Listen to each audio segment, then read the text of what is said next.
Hey there, MBA hopefuls. We are on the air live with MBA Waves, your weekly vidcast talking all things business and education. Every single Tuesday, bringing you tons of tips to help you get into a top-ranked MBA program and getting you up close and personal with many of these schools that we host on the show, where you can get all your questions answered. So if you have questions today, don't hesitate to write them in, and we'll be sure to answer them. Today, we have Hong Kong University of Science and Technology, joined by a couple of alum and one of the staff who works in marketing for the program. And if you're new to MBA Waves, my name is Eric Lucrezia from Candidate Coach, MBA Admissions Consulting. And as always, I'm joined by my co-host, Bara Sapir. Hey, Bara, how are you? I'm good. Good morning, good afternoon, good night, good middle of the night, everybody. Nice to see you all. Yeah, so we actually have representation all over the world in this episode. We have 5 countries on the show today. Why don't we go around the room and introduce who's joining us today? And I'll start with Usi, as we call her, who's in Hong Kong, who's the manager of marketing and I'm going to say your title wrong. Usi, how is your title? Marketing and admissions. Right. Hi. Thanks, Eric. And thanks, Bara, for inviting us to speak at this event today. So I'm Usilaner. Everybody can call me Usi. I'm the manager for marketing admissions from HKUST MBA programs. And I'm so glad to be here talking to you all. I mean, in case you have questions, feel free to reach out to us anytime. And thank you for having us. Thanks, Usi. I guess we'll go from east to west. So we'll bring on Arjun next. Hi, Arjun. Hey Eric, hey everyone. My name is Arjun. I'm a full-time alum from HKUST batch of 2018. I am currently based in London, where I work in management consulting. Nice, thanks, Arjun. And last but not least, we have Bo, who's I believe in Canada, right? Yes, that's correct. Yeah. Hi everybody. My name is Bo. I'm a full-time MBA alum from year 2020. I currently live in Canada. I work as a senior advisor in the corporate development team in the Suncor, which is an oil and gas company here in Canada. Nice.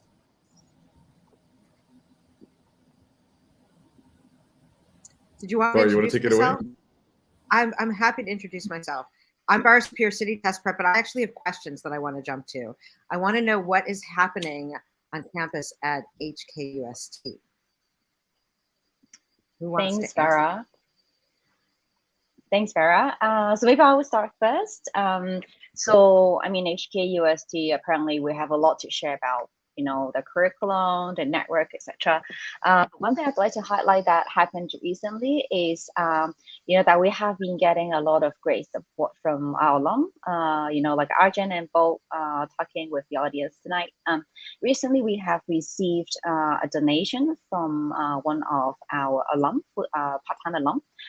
He actually donated 3 million Hong Kong dollars, which is around 400,000 euro to encourage candidates from all over the world to come and join us, you know, in a way of scholarship. So basically, this is named as Terry Zhang, which is name of the alum, Terry Zhang Admission Scholarship. So yeah, this is something just, you know, exciting, helping our program to recruit bright candidates from all over the world. Congratulations, that's fantastic. It's a nice amount of money. Thank you. And Arjun, do you want to add anything, or? So I mean, if I recall, my life on campus was I stayed on campus. It was a fantastic experience because what tends to happen is it's a small batch. My batch was 97 people. We were, I think, give or take about 23 nationalities. So it was a good chance for all of us to connect as a cohesive group. The school itself sort of encourages it, but I think I also think that the type of individuals who eventually make it, they ensure that that process continues.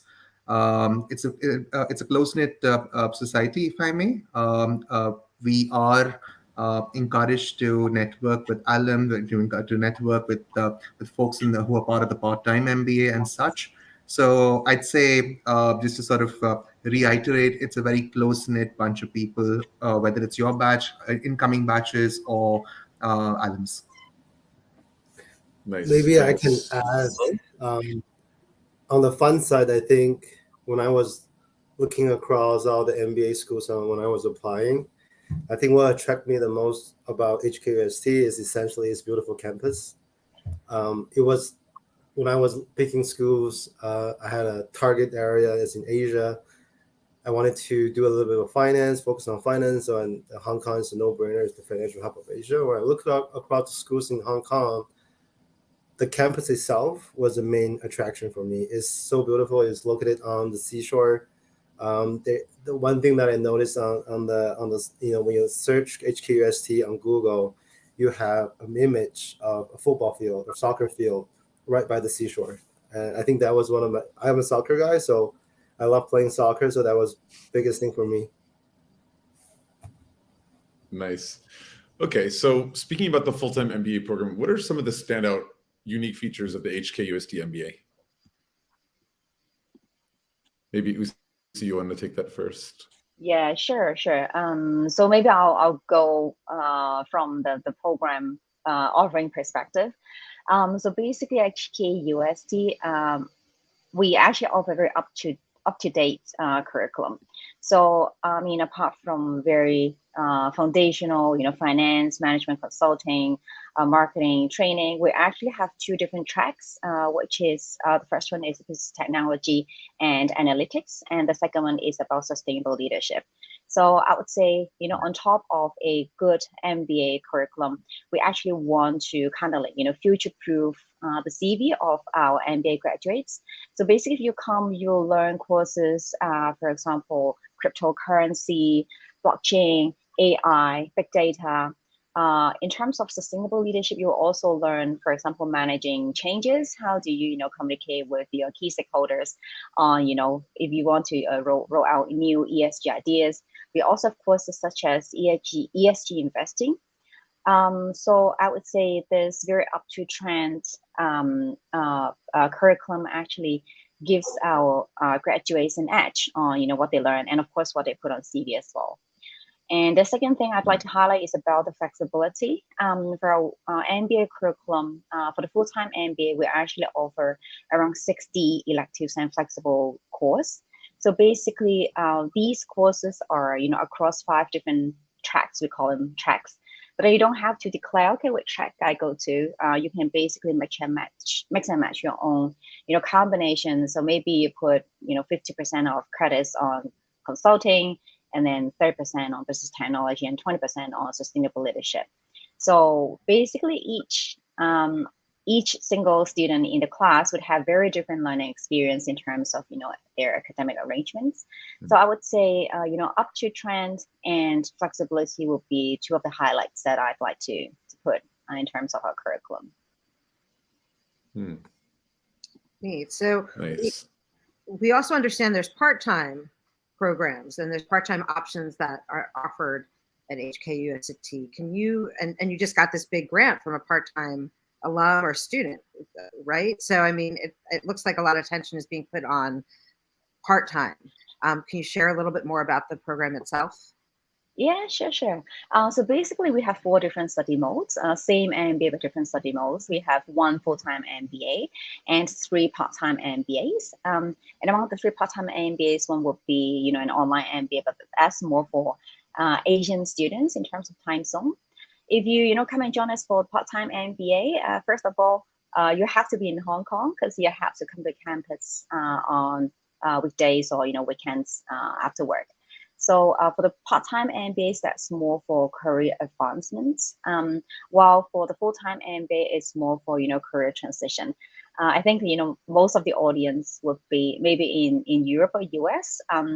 That's why I would like to introduce you about the program of the benefits of taking an MBA if you'd like to enter Asia through the MBA program. The exciting part of the HKUST MBA or the employment landscape here, which I'm sure we're going to cover a bit more.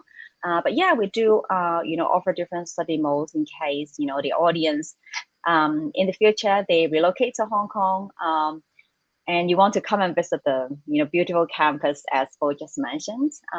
We do have different study modes, full-time and part-time MBAs that you can choose from. Yeah, I've been seeing a lot of pictures lately. It does look absolutely beautiful on the campus. So, as you mentioned, the FullTime MBA is quite flexible. I understand you offer a 12-month and a 16-month option and all these electives. So could you tell us about what options do students have at HKUST? Like, what's the difference between the two, 12 and 16 month? Yeah, sure.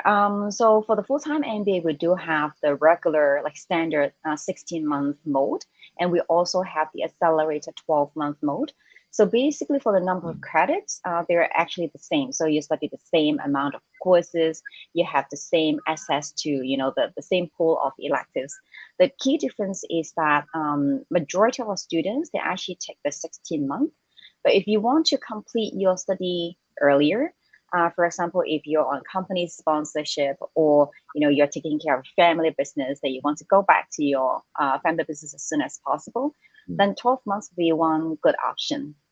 If you go on the 12 month, then you would miss the full semester exchange, which we do have quite a good network with different universities all over the world, such as Yale. And the second thing is you will miss the window for full-time internship. For full-time MBA, I guess, a lot of students, they actually want to experience internships in Hong Kong so that they can, try something new if they're going on for a career pivot. So internship is something that a lot of our full-time MBA students would go for. The 16-month would cover a part-time internship or full-time internship, or you can go on the full semester exchange, which is a great option. But then the 12-month would, compress your whole study. Then you can return to the market, the job market as soon as possible. Yeah, there's definitely advantages and disadvantages to both, I guess. But the exchange sounds really interesting. I think you guys have exchange partnerships with LBS, right, in London. Partners you guys have. I think they're pretty prestigious schools. Yeah, we actually partner with a lot of universities all over the world. For example, Europe, LBS for sure. In US, we have Kellogg, we have Yale. And for students, if they want to, enter Asia, we also partner with, for example, Peking University, Tsinghua University. So depending on your interest and the location that you want to, go and experience, we do have. I think currently we have around 30 choices. Because of the COVID, some of the exchange program may require our students to go on exchange online, but majority of them actually resumed face-to-face exchange already. Nice. Hey, Arjun, was that how you ended up in London afterwards? Was it with an exchange with LBS or? No, so I was one of those who was in a rush to get his MBA done with. Okay. I finished in about 11 and a half odd months. I think just sort of iterating or giving a different angle to what Uzi spoke of. I ended up with 2 summer internships, and because I obviously didn't want them to overlap, I ended up doing one after the other. So I was in this very unique position that I could return to the market almost sooner than I anticipated. But the school, I think, gave me that flexibility where I was in a position to complete my credits well before the 16-month duration that I originally signed up for. That's great. I mean, like, you want a program that's going to like do its best to help you, not one that's going to restrict you. And I think some of the larger programs sometimes have a challenge with that. They have sort of procedure and you have to kind of fit in the mold. And when it's a smaller program, you get much more customized service and what you pay for. And also the fact that both of you have been able to relocate to countries far flung from Hong Kong speaks to the global brand recognition of HKUST, which is fantastic. Bara, take it away. I'm taking it away. What's interesting is even though Bo spoke about the soccer field right on the water and needing to be in Hong Kong, we in the MBA world often talk about having the right fit. And Eric just mentioned that it sounds like the school is really accommodating to the students. But what are some of the other cultural things happening at the school? What is the culture there? So in delivering the nuts and bolts of the MBA and what the community is like, because that's what students also want to know and how they're going to fit in. Sure. So maybe I'll take on this question first, and maybe Arjun and Bo can share a bit on this from alum's point of view. I guess for our students, especially after COVID, we do see the the potential of being very resilient among our students, especially for those coming from Europe or the Americas. When they come to Asia, there could be some kind of cultural shock. I mean, Hong Kong, after all, it's a very a city that's very easy to live in, but then still in terms of the pacing, in terms of the population, in terms of the space, in terms of the work culture, it's actually quite different from other countries. So, but then I realized that I see that our students actually demonstrate to be very open-minded and very resilient. Especially COVID. I mean, like some of the other schools, we actually had to move some of the classes to online, to hybrid. But after all, it was so good to see, some of our students actually adapted to it very well, and they supported each other to, to learn even though it was like hybrid learning. Starting from this year, we are trying our best to resume all face-to-face classes, except for example, some full-time MBA students, they wouldn't be able to fly to Hong Kong because we had that quarantine before. So we actually delivered some of the classes in a hybrid mode when some of the classmates couldn't arrive in Hong Kong on time. So I mean, yeah, I could see that very open-minded and supportive culture among our students. So yeah, maybe Bo and Arjun can share a bit more on how you felt about it when you studied. I can probably give it a go first. I think when UC spoke of COVID, I think that was exactly what I went through during my MBA. I entered in the MBA program in 2019. 3 months afterwards, COVID hits. It was definitely a challenging period of time, but I think what's good about the HKUST, not just the student body, but also the admission office and all the people that work in the program, it's very accommodating, and the flexibility. Like I don't think there was any moment of disruption to our schedules. Everything was pretty smooth.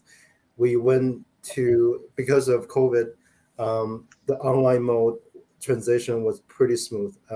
There was no disruption to schedules, and I think this in general, the HQST for me, the biggest thing is there's a very family feel to the administration, the admins, as well as the student body, and the cultural diversity. I think Arjun mentioned there's 23 nationalities in his year. I think for us we had 29 or 30, so very diversified group of people, and everybody's very open-minded. I for one, was born in China. I moved to Canada when I was a teenager, and for me to go back to Hong Kong as the financial hub of Asia, I really wanted to feel the blend of the culture there. And I think HKUST with this widely diversified student body offered exactly that.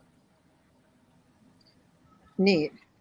What about the delivering the nuts and bolts of the MBA program itself? I know, Usi, you spoke about how people can mix and match, that they don't actually have to declare a particular direction. Are there other pieces like that that would be useful to know about? Sorry, come again, your question? Well, just that you had mentioned before that people do not need to declare a particular major or focus, that you can actually mix and match and create your own experience. Are there other aspects of the program like that are unique to HKUST? Yeah, I would say flexibility is one thing that we do want to offer our students in terms of studying and sort of like extracurricular activities that they sign up to. That's why we always advise our students to think about their post-MBA goal, what they want to achieve. I'm sure like Arjun and Bo will agree that either 16 month or 12 month, actually time flies so quickly. That's why, when you have a clear goal, it's easier for you to maximize your whole study. During the study, you have like over 60 electives that you have to choose from. You have a lot of networking events. You have a lot of career events. You have a lot of alumni events. So that's why to prioritize your what you want to do and what you want to achieve is actually very important. Coming to career service, maybe I can touch a bit on this. We actually offer some very personalized career service. We do have a career team that they only support our MBA students and MSc students. So they come with an experience to help, master's degree graduates on, market insights, on job referrals. So what they do is they actually match each of our students with one of the members from our career team. So whenever that student, he or she has job interviews or, he or she needs some market insights, he or she knows, who to look for from the career team. And of course, apart from, in-house career coaching services, we also hire external career coaches that our students can sign up to a number of sessions during the MBA study. I would say, after all, we do offer a lot of things to our students. Having a clear goal before they start is actually have a lot of benefits for them in terms of their ROIs. And maybe one thing I can add, to me, I think two things was pretty unique about HKUST. One was, I think it's the exchange program that has already been mentioned. Like, given the international student body, I think HKUST has done a great job of making sure its alums or graduates have a real international exposure. So for myself, I exchanged at University of Chicago, which gave me the exposure in the US and learn about their culture, interact with the students over there. And the second thing, I think, is something called GMAT. If I get the acronym correctly, it stands for Global Network of Advanced Management. So it's a network of management schools across the world, including such as Yale, and HKUST is a member of it. And I think when I was in the program, me and a few other students formed this energy club. And I think at one time, one of the I can't remember her name, but one of UC's colleague reached out to me and said, "Hey, Bo, a student body from Yale has reached out to our school through the GNAM program, the network, and wanted to establish this sort of a forum for gathering ideas on sustainable energy development. Would you and your club members be interested?" So, those are some of the things that I feel was pretty unique to the program and offered good insights and exposure to not just Hong Kong, but the world outside of Hong Kong as well. Yeah, that's a very good point, Bo, because HKUST is actually the only member on the GNAM network in Hong Kong. Yeah. That's good to know. Yeah, it is very much useful. about network. Very much about network. The exchange opportunity at Chicago booth is obviously a fantastic one. It's a top-ranked school. I'm sure that really helped with your career afterwards. But before we get into careers, I wanted to talk about admissions a little bit, if that's okay. Many of our listeners that are thinking about that are here today are probably thinking about applying to your program. So what should they expect? What are some of the suggestions that probably you see first, as well as some of the alumni that you guys would like to offer in terms of being a great applicant for HKUST? Sure. So basically for the application, we put everything online. So it's easy for, our international students to submit their application. Everything you submit online. The application is divided into two key parts. The first one, you have to submit your, personal particulars, your test scores. That's for initial shortlisting. After you complete the initial shortlisting, if you're being shortlisted, then you will enter the admission interview stage, and at that part you have to complete the second part of your application as well. So which means the very lengthy MBA application is now divided by two, so it's easier for people who are working daytime And on weekends or after work, they have to prepare for the MBA application, so it's easier for them. I would say, every year we receive quite a number of applications from different locations. First thing I would say, do take some time to think about your personal statement. Because for our personal statement, apart from the hard facts that we want to know about you, we also want to know more particularly how you deal with, for example, challenges in the past, at work or when you studied. What were the challenges and how did you fix those challenges? Or if you didn't fix those challenges, what were your option B and option C? So we wanted to bring together a class of students who come with a right mindset, supportive mindset. Compared to some US or Europe MBA programs, our class size is actually quite compact. In general, we have anything between 60 to 100 students every year for the full-time MBA. So which means the interaction among the class is very important for our students, so that we want to make sure the learning experience is great, because your peers are great members of the community as well. So that's why in the admission process, apart from very generic questions on why Hong Kong, why HKUST, why MBA, we also want to understand if you will be a great fit with the program and more importantly with the peers. So yeah, I would say have a think through about your past experience, have some sort of reflection. And of course, coming with a clear goal, as I mentioned, is very important for us to, know if your goal is achievable through HKUST MBA as well. Super important. Guys, what about the alum? What would you suggest to anyone who's thinking about applying this year? Like maybe things that you thought about or things that, either you made you successful as an applicant or things maybe you wish you had done better as an applicant that you would give advice to? My information, I'm not sure if it's going to be up to date. It's been a while since I gave the interview, but I'll try my best. So I think just adding on to what Uzi had mentioned in terms of being the right fit, fitting into the community from day one. Back in 2016, when I did, was it 2016 when I interviewed at HKUST? My first round, there were 2 rounds of interviews then. My first round was with a current student.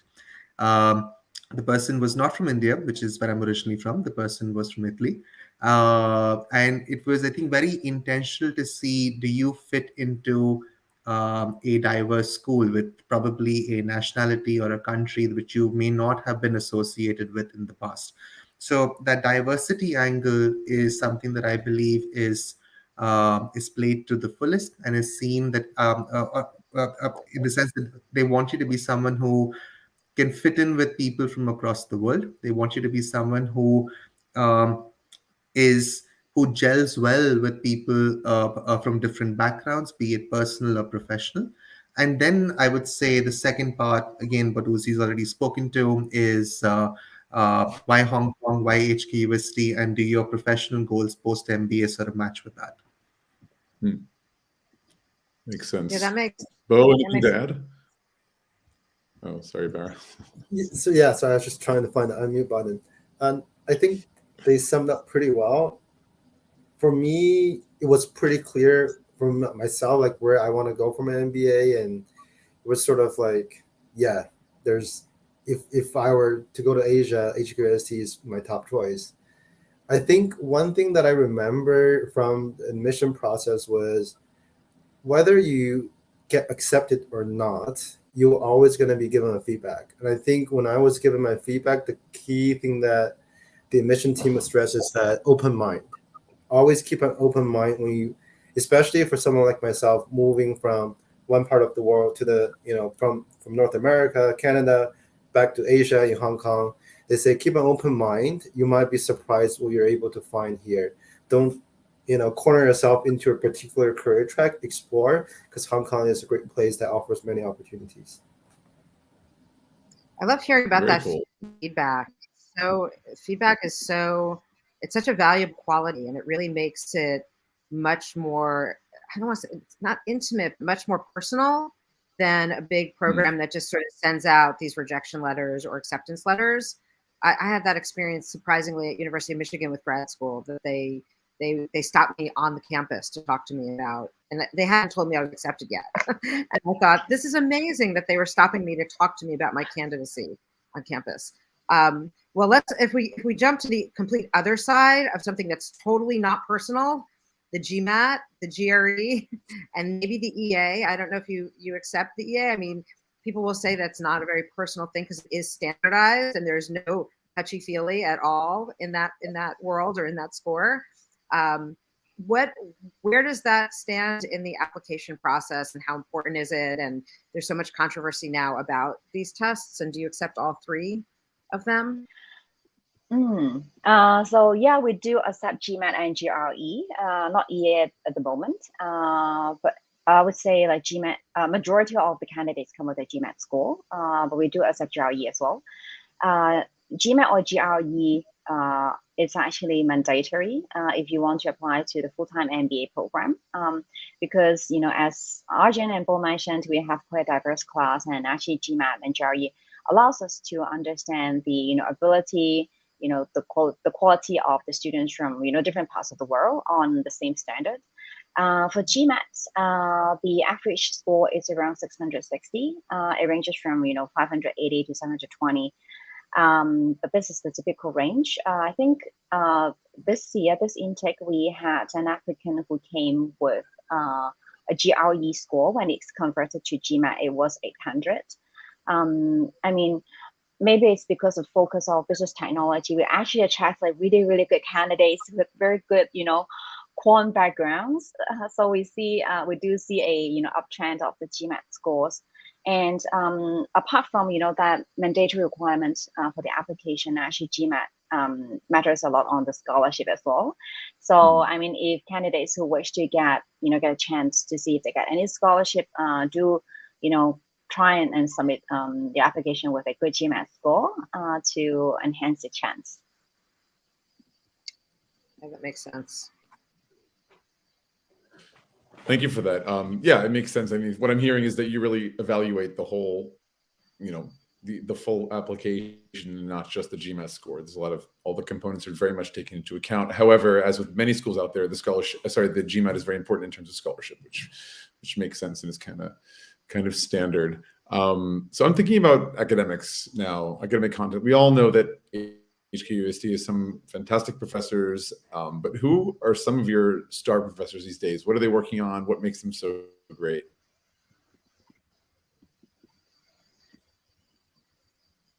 So maybe I'll leave this question to, you know, Bo or Arjun. Maybe Bo is like more relevant because I mean, I didn't take that MBA. I know like who are the good professors, but you know, from your students' point of view, how did you feel about the professors?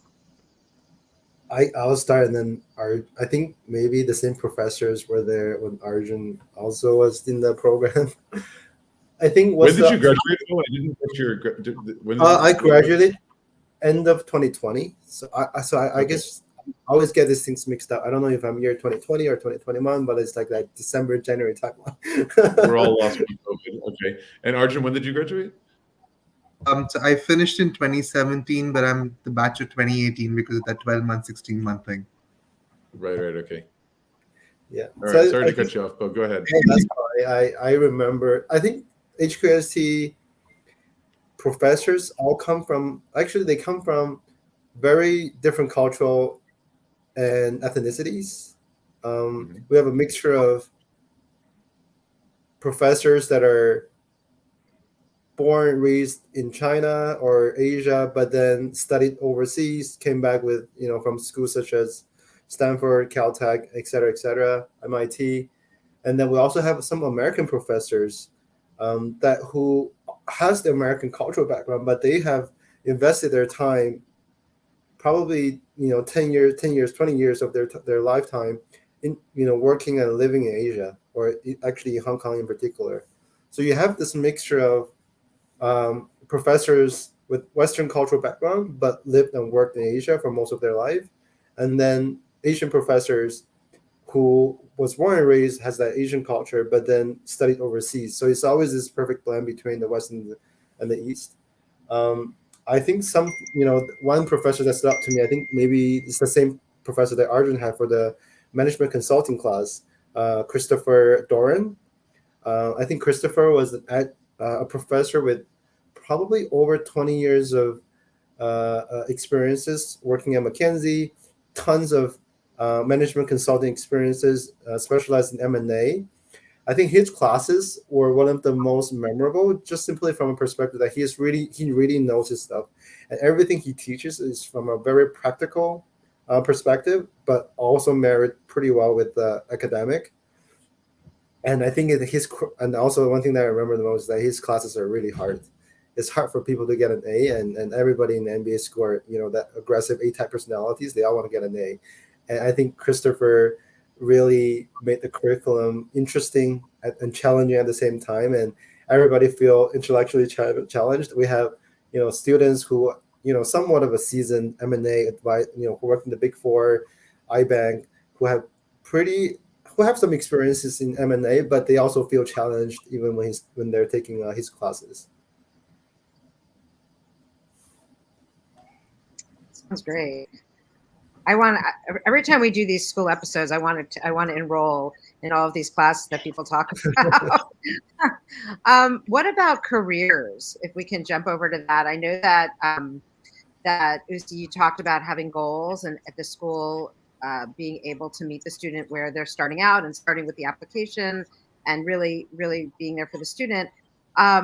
A school that's founded in science and technology, we would imagine that a lot of the alumni are working in tech roles, and even the cutting edge stuff that you're doing with cryptocurrency it sounds fascinating. You're right on the edge of what's happening.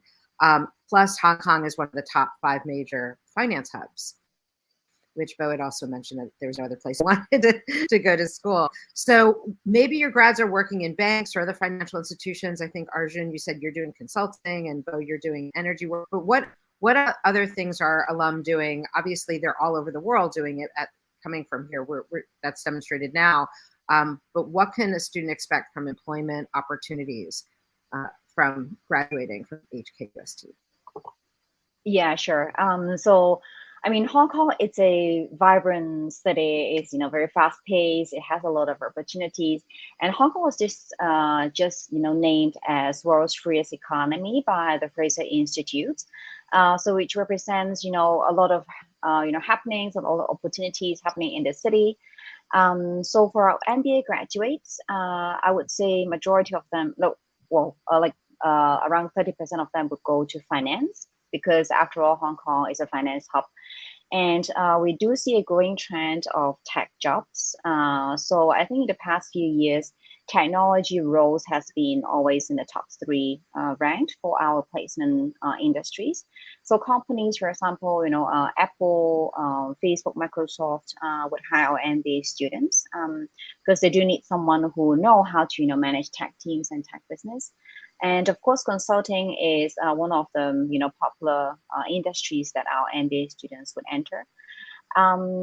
During COVID, there has been a lot of changes in the job market, but our graduates from the class of 2021, they actually did a really good job. 95% of them, they actually found job within 3 months since they graduate. So it's a very encouraging number, which demonstrates hard work from our MBA students that they achieve. And of course, Hong Kong is in the Greater Bay Area, so we do have a lot of opportunities for startups, tech-related companies. And I didn't mention that one interesting thing about MBA is that our students are required to learn coding, so they have to learn how to write Python. Oh, why did you laugh? Were you having I took 2 electives in AI, and I have an engineering background, so coding was not a big deal for me. But I know some of my classmates from marketing who also wanted to get exposure in AI and machine learning. They had some of a challenge coding, but they provide very creative, innovative ideas. So I think there's a perfect blend. That's fascinating. So you don't need to speak Cantonese to do the MBA in Hong Kong, but you do need to speak Python. That's exactly. Yeah. That's fascinating. To what level do students get? You're only there for a year or a year and a half, basically. Like, how far can you get into learning Python? I guess it's just, an idea of, that programming language, right? I think it was introductory. I think, the professors are from, it's a science and technology, so the professors are very technical, but then they kind of create a curriculum that fits the profile of the MBA students. I think it was introductory, but it was, I still think back my undergrad years, Python compared to C++ is a walk in the park. Well, at least from my perspective. No, that's fascinating. I mean, language is very much a topic with MBAs. I mean, any of the top 100 FT ranked MBA programs, of which, of course, HK is on the list, HKUST is on the list. You're going to do your program in English, right? You don't need to learn German or Danish or whatever to do the MBA. However, to work in that country afterwards, very often you do, especially in countries like France, Italy, Spain. You very much need to know the local language. Most of the jobs are going to be available in the local language. So what we often advise in the admissions consulting world, like start learning the language well before. Like learning a language properly takes probably at least 2 years. So if you have put that time in advance, by the time you start the MBA, if you're studying in, say, Italy at Bocconi or wherever, ESCP, you can actually improve upon that and build on that. So would you guys recommend like starting with Python before coming to HKUST? I have necessary and helpful? As a person who doesn't know Python at all, and I can guarantee my Mandarin/Cantonese skills are just about as bad. I still think it's easier to do Python than it is to do Mandarin or Cantonese, especially when you're a 30-year-old entering an MBA program. Right. Fair enough. Eric, I don't think it's mandatory to be well versed in Python.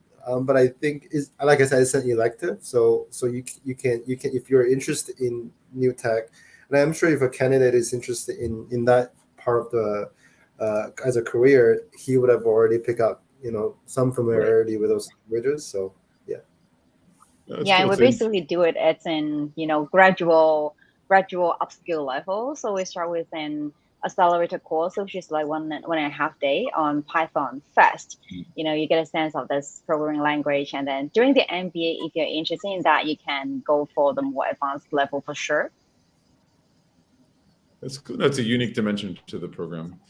That's really cool. Interesting, and it's valuable. It's such a valuable. Well, it's just it's just so valuable because when I talk to developers, I'm the CEO of my company. I don't have programming background at all, and so I definitely feel that having it, and I've talked to them about, I think you need to teach me a little of what you're doing because it would give me a little bit more ease, right?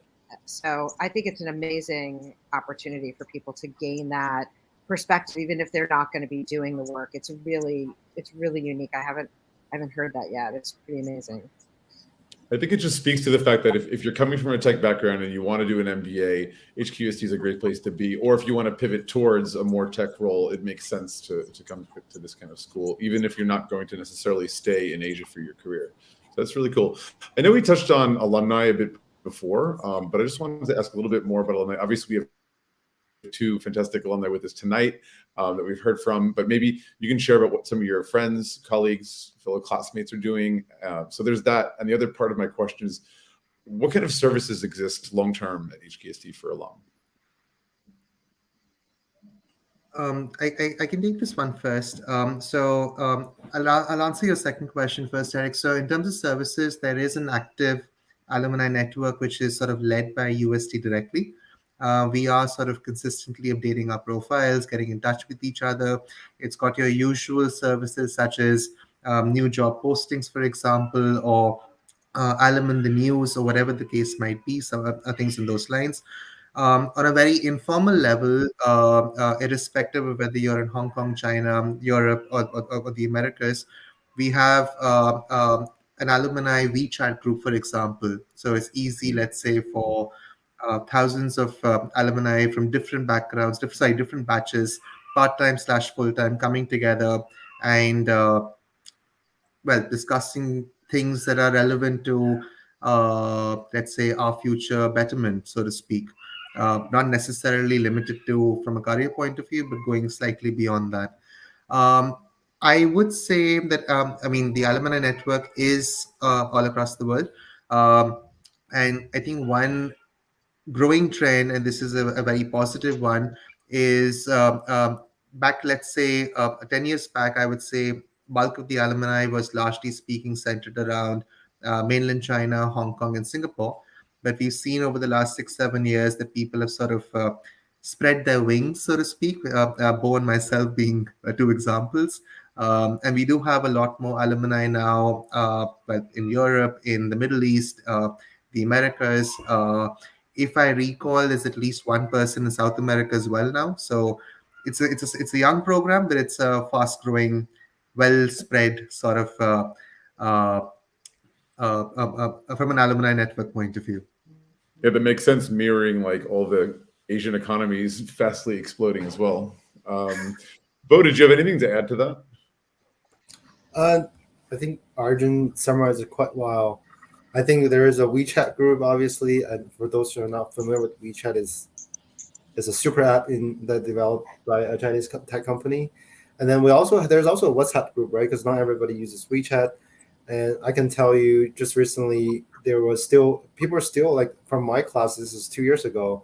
People are frequently sending messages in the FullTime 2020 WeChat group from my class. And recently, there's the F1 race in Singapore, and then we see pictures of my friends and classmates all gathered up in Singapore and sending pictures, which makes me very jealous here in Canada. I would love to be there to see it. I think from the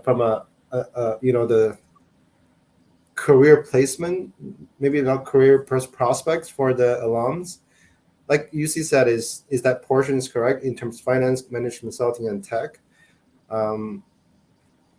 When I was looking for my internship, I reached out to a number of alums, and they were all very willing to discuss, because we were all in that same boat, traveling from outside of Hong Kong, trying to find something in Hong Kong so that we make the most out of our MBA experience. So it was a very supportive network, and I found it to be very useful. That's fantastic. Usi, anything to add before you wrap up? I guess apparently we have a very strong and very supportive network, alumni network, and what we try to do is we hope to connect them even after they graduate. And once in a while, we do offer some alumni sit-in classes for our MBA graduates.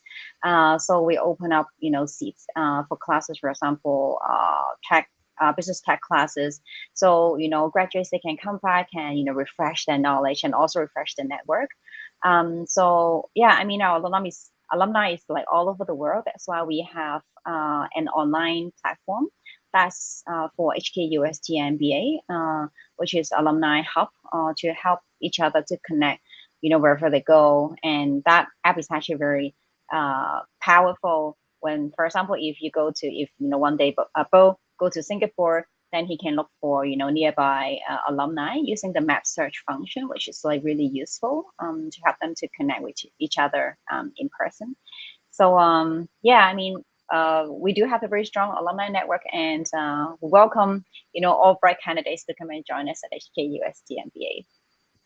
Amazing. And I've had at the bottom of the screen for a while now the website. And I'm going to pop up the email address if anyone in the audience has any questions. I'm not sure who's on the other end of that email address, possibly you, Uzi. But whether you have questions about setting up a visit or, about how the application goes and so forth, that's the email address, I guess. So listen, I want to thank everyone in the audience who joined us today. And above all, tT you to our guests from HKUST, Uzi, Bo, and Arjun. It was awesome to get to know you guys. And for all the rest of you out there listening, don't forget to join MBA Waves next week. We'll be talking about interviewing. As most of you might know, round one, which deadline for most of the North American schools was early September, and they're already talking about shortlisting and interviewing. So we're going to be talking next week with Petya Whitmore, the founder of My MBA Path and a former regular on MBA Waves, about nailing the round one interview. So looking forward to next week. See you then. Bye, everyone. Bye, everyone. Bye-bye.